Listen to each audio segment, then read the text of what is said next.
Paradoxical Sajid বইটির নাম হয়তো সবাই শুনেছেন। আজকের এই প্যারাডক্সিক্যাল সাজিদ আরিফ আজাদ স্যারের লেখা একটি গল্প আপনাদের সাথে শেয়ার করতে যাচ্ছি। আজকে যে বিষয়টি নিয়ে পড়ব সেটি হচ্ছে, অধ্যায়ের বিষয় হচ্ছে স্রষ্টাকে কে সৃষ্টি করলো। মানুষের মনে অনেক প্রশ্নই থাকে, আজকে সেটা নিয়ে আরিফ আজাদ স্যারের লেখাটাকে পড়ব। ল্যাম্পপোস্টের স্পষ্ট আলোয় একজন বয়স্ক লোকের ছায়ামূর্তি আমাদের দৃষ্টিগোচর হলো। গায়ে মোটা একটি শাল জড়ানো, পৌষে শীত, লোকটা হালকা কাঁপছেও। আমরা খুলনা থেকে ফিরছিলাম, আমি আর সাজিদ।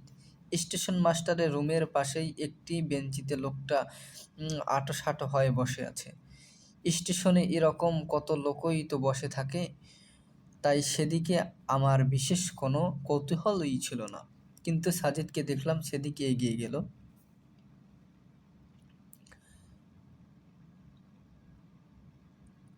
লোকটার কাছে গিয়েই সাজিদ ধপাস করে বসে পড়ল। আমি দূর থেকে খেয়াল করলাম লোকটার সাথে সাজিদ হেসে হেসে কথা বলছে।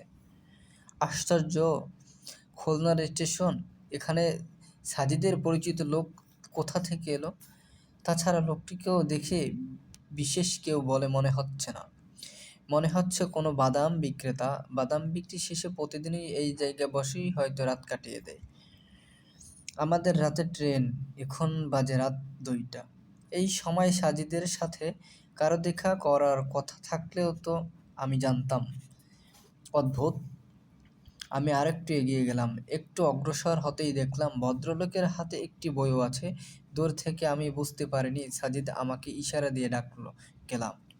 লোকটার চেহারাটা বেশ চেনা চেনা লাগছে, কিন্তু সঠিক মনে করতে পারছি না। সাজিদ বলল, এইখানে বস, উনি হচ্ছেন হুমায়ুন স্যার।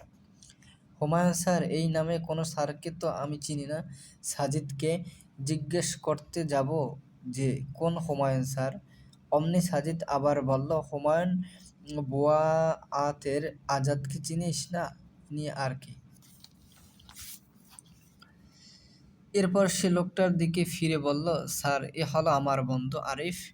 লোকটা আমার দিকে তাকালো না, সাজিদের দিকে তাকিয়ে আছে, ঠোঁটে মৃদু হাসি। আমার তখনও গোড় কাটছেই না। কি হচ্ছে এসব? আমি ধপাস করে সাজিদের পাশে বসে গেলাম। সাজিদ আর হুমায়ুন বুয়াতের আজাদ নামের লোকটার মধ্যে আলাপ হচ্ছে। এমনভাবে কথা বলছে যেন পরস্পর সম্পর্কে অনেক আগে থেকেই চেনে। লোকটা